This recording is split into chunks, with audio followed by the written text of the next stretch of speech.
So what? Faithful are the wounds of a friend, but the kisses of the enemy are deceitful.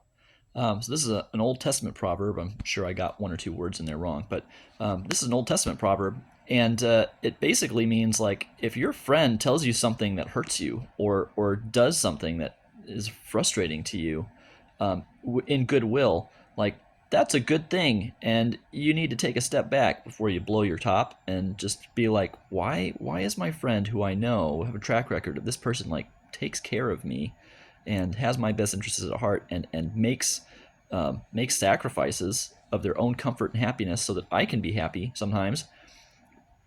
Why would they do this to me? And I think having that in our heads and taking a pause to just be like, okay, like that was weird. Why did that happen? I think we need to remember that when people do things that we don't like, but we have reason to believe that they're actually taking our interest, like we need to give them space. We need to give them grace. And if it was just something stupid that they did, then like we can work through that. But if there's a reason for it, like we need to get the thinking behind that figured out. And at the same time, like there are lots of people in the world who are going to tell us what we want to hear. They're going to figure out like what is it that this person wants to know or think or hear, and we're going to tell them that thing, and then we're going to charge them money for it. It's usually where that goes from there.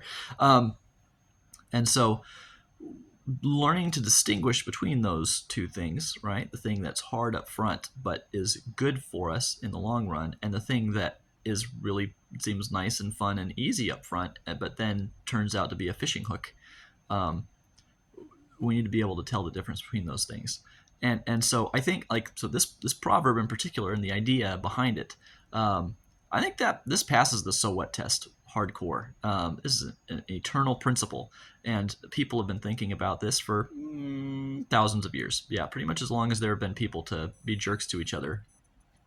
This is a principle that has deep meaning and importance.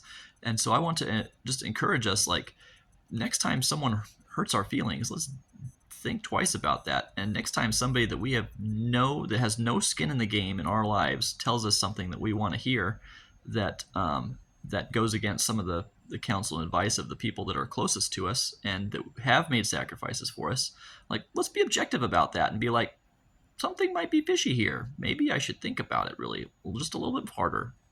Thanks.